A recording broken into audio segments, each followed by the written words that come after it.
Good morning and welcome to the Daily Cyber Briefing for Friday, the 23rd of August. I'm Stephen Ridgway.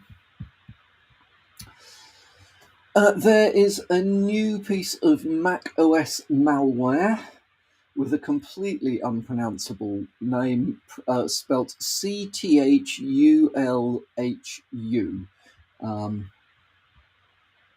I'm sure somebody knows how to pronounce that. It is a stealer of some sort, and it is being made available as malware as a service for $500 a month, and has been around for a little while. It comes as an Apple disk image, DMG, bundled with two binaries. It's written in Golang and disguises itself as legitimate software. So some of the programs it has been seen to impersonate are Clean My Mac, Grand Theft Auto 4, Adobe Gene P. So be careful if you are if you are downloading software from anywhere other than the original source of the software. It does trigger the usual pop-ups, to launch the application you need to update the system settings, blah blah blah. When you are asked those things, we spent probably 30 years teaching people to answer yes to every question that a computer asks them. Do you really want to do this? Yes. We need to make some changes. Do you want to do that? Yes. You can't see the website unless you've agreed to. Yes, just get rid of it. Do read. Sometimes these things are actually trying to tell you something useful. Do pay attention and think about it. But basically, you need to think about making sure that you know where software is being downloaded from. Don't use illegitimate sources. Don't just Google stuff and take the first link at the top or the advert on the right or whatever it might be. Because you never know what it is you're going to go to the actual website. So this stealer is looking to grab passwords and other information. It will dump contents of your iCloud keychain, and so on and so forth. Sends the information off to Telegram accounts as a zipped archive. So be aware. The usual mitigations should be put in place for this sort of stuff. Macs are not immune to malware. It isn't quite as simple to do nasty stuff on a Mac as it is on Windows, but it is far from impossible to do it. And they are targeted because they are known now to be used, whereas 10 years ago it was far less. There were far fewer pieces of malware for Macs, and there was far less attention being paid to Macs. Well, these days that's not really the case anymore.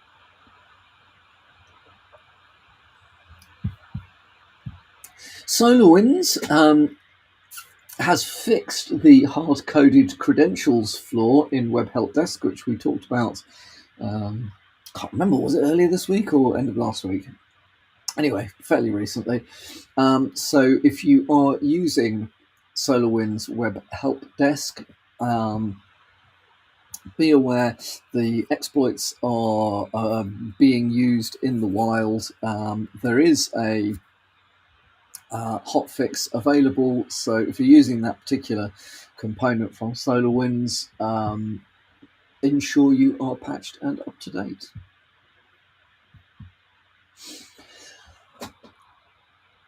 Qilin, Qilin, Qilin, targets Chrome stored credentials in what the article is describing as a troubling new attack. So it is Killings are a ransomware group. They are well known. Well, I suppose all ransomware. It's rare that you get ransomware without the double extortion bit. So, stealing data, encrypting systems, and threatening to release or sell data if the ransom isn't paid. It is now. It has now been seen that this particular group is looking to extract credentials from Chrome browsers. I suppose, we're all kind of aware of the fact that this stuff goes on. There is always a risk when you store passwords in any system, be it a browser or an OS keychain type thing or a third party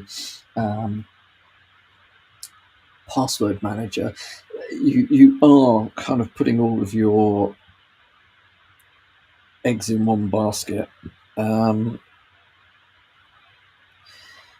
the other side of it is, these days there would be literally hundreds of accounts that an average person will have to manage, and it's just not possible to manage those with long, complex passwords, unless you either share the password between accounts, which is a really, really bad idea, or you use some form of managing them. I mean, I suppose you could argue that it is better to use a third-party tool rather than rely on your browser to store your passwords.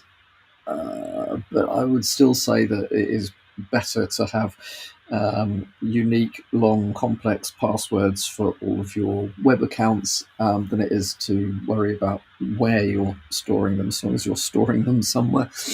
I mean, to be honest, if you've got ransomware on your machine, you're in big trouble anyway. So usual mitigations in my mind would be, well, make sure you know that all your passwords are not, don't share passwords between accounts. And wherever you can, implement multi-factor authentication. Now, bearing in mind that if somebody's got access to your device, you probably don't want email-based multi-factor authentication, and possibly also not a text-based, SMS-based multi-factor authentication has got all sorts of weaknesses in it. At least if you've got something like a Google Authenticator or an Authy or something like that, you can have those codes on a different machine from the one that you actually normally use. So at least the attacker would have to compromise two machines in order to get access to this stuff. MFA is not perfect. There's a lot of sort of in the middle type attacks where if you can be persuaded to put your details into a spoofed website, typo squatting or whatever, the attacker can in real time put them into the real, the actual system and gain access in the background. Anyway, but nothing's perfect. But MFA at least means that if your passwords are being lifted out of your browser or your password manager or whatever it might be, you're less likely to immediately be hit. I think there's probably also a good argument for not using the same password manager for your one-time codes as you use to store your actual passwords, because if one gets compromised, you really don't want to have the same information in the same tool. So most password managers now will offer you MFA codes one way or another, tokens of some sort. But if you've got your password and your token being, your password stored in the system that generates your token, if that system is compromised, then you are completely screwed. Whereas at least if they are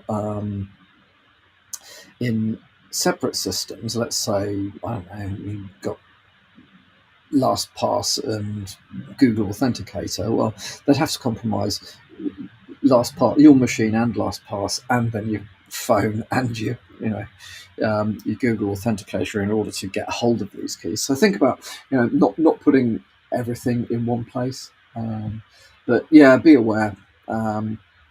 Passwords stored in browsers have, for a very long time, been targeted because they're probably not quite as well secured as passwords in a third-party password manager.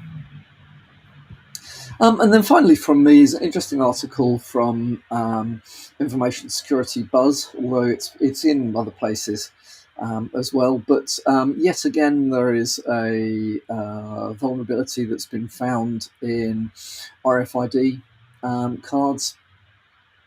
Specifically, this particular piece of research has been looking at the ones that are used for office door access and hotel door access, that sort of thing. Previous versions of cards have been shown to be to have vulnerabilities. Latest version, which has been presented as a secure alternative to older classic cards, FM11RF08S cards, they have been found to contain hardware backdoor and amongst other weaknesses. So these particular cards, they're made in China by Shanghai Food and Microelectronics. Very common in China, but have also been sold and used across US, Europe, and India. Probably all sorts of other places as well. So, it's a new variant, similar problem to previous RFID keycard issues. So, what can you do about it? Well, basically, I don't think there's, as a customer or as a user of a card in an office, there's very little you can do. I'd say if you're in a hotel, do think carefully about securing important things separately from just relying on the keycard on the door. So just think it through, kind of thing. The likelihood is that in most reputable hotels, you are unlikely to be targeted. You never know. Think about the hotels that you're going to. Take reasonable precautions. It will be interesting to see whether the industry catches up, or how quickly the industry catches up in this space. But it just goes to show that often the vulnerabilities that you would find concerning are things that are completely outside of your control. And this is just to bring it to your attention for interest more than anything else, because as I say, there's probably nothing that you can do about it. Anyway, that's enough from me for today and for this week, and I've actually completed it on time. 15 minutes today. Pretty good going. I hope you have a good weekend. We've got the tail end of storm something or other going across the UK at the moment, so it's pouring with rain and a bit chilly and horrible. Hopefully it'll cheer up over the weekend, and hopefully wherever you are, the weather will be nice and you'll be able to have a nice late summer weekend. Right, I'm going to stop